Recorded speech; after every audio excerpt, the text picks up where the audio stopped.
We've just seen several hundred beautiful Japanese maples at Covington Nursery in Rowlett. Let's go to a garden where they would feel right at home. That's the Fort Worth Botanic Gardens Japanese Garden with Stephen Chambly and Scott Brooks. Konnichiwa, or welcome to the Japanese Garden inside Fort Worth's Botanic Garden. We're going to have a talk with Scott Brooks, the senior gardener here. We're going to check out the garden. You ready? Let's go. It's magnificent. It's spectacularly beautiful. It's exquisitely well designed. A Japanese garden that's built into its own little hidden valley, network of beautiful paths and ponds and waterfalls, koi carp in the pools. It's spectacular. Beautiful place to work. It was a gravel quarry, that's right. Also a trash dump, a squatter's camp.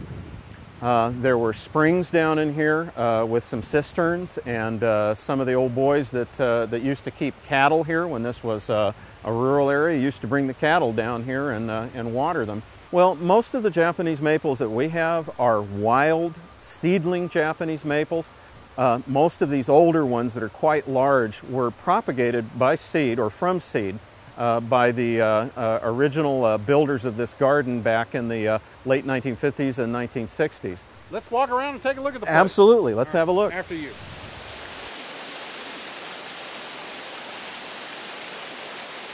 This was at one time what I would refer to as a climax phase hackberry forest. The trees were so thick in here that the understory actually had been shaded out in many places. And we opted not to replace those hackberries after they went down.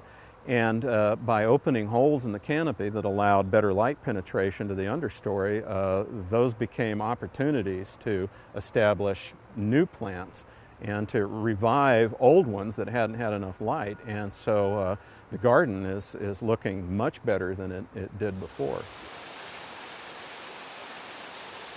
And Japanese gardens are designed to have an enclosure, an exterior enclosure, and also some softer enclosures within the garden, so that a person entering the garden and going into the interior of the garden will have a sense of being increasingly removed from the outside world, a sense of seclusion.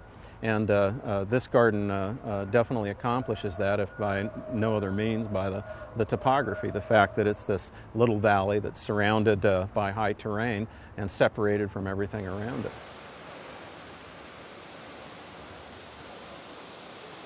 Scott, it was spectacular. I'm glad you enjoyed it, Stephen. It was a pleasure having you, and I hope you can come back again soon.